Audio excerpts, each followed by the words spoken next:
Ronan সুলিভানের corner kick আর রিয়াদের clear, ভারতের জালে বাংলাদেশের সলিড গোল। উল্লাস যেন সুলিভান ধরে রাখতে পারলেন না, ছুটে গেলেন গ্যালারির দিকে, আর তার সাথে যোগ দিলেন মালদ্বীপের দর্শকেরাও। সাফে বাংলাদেশের কামব্যাকটা হলো দেখার মতো। ১৬ মিনিটে ভারতের লিডের পর সমতায় ফিরতে মরিয়া হয়ে ওঠে বাংলাদেশ। একের পর এক আক্রমণ করেও যখন গোলের দেখা পাচ্ছিল না, তখন ৫৫ মিনিটের কর্নার কিকটাই হয়ে ওঠে বাংলাদেশের একমাত্র সুযোগ। আর সেটার সদ্ব্যবহারটাও করে লাল সবুজ। সুলিভানের ওই কিকটাই বাংলাদেশের কি পয়েন্ট। রিয়াদের টাইমিংটার প্রশংসা বোধহয় করতেই হয়।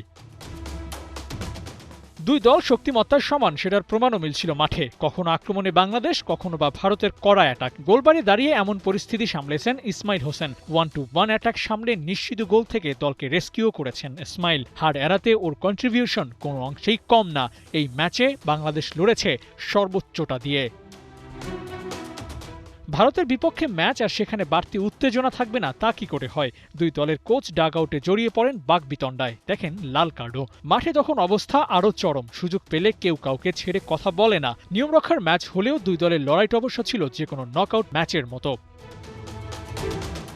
সাফ অনূর্ধ্ব-২০ চ্যাম্পিয়নশিপের সেমিফাইনালের আগে লাস্ট অ্যাপিয়ারেন্স এটি। দুই দলের জন্যই নিজেদের ঝালিয়ে নেয়ার বড় সুযোগও ছিল এই ম্যাচে। সেখানে বেশ ভালোই করেছে লাল সবুজ।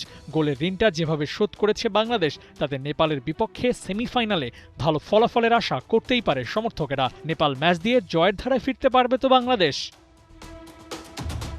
আবু নাইম, ৭১।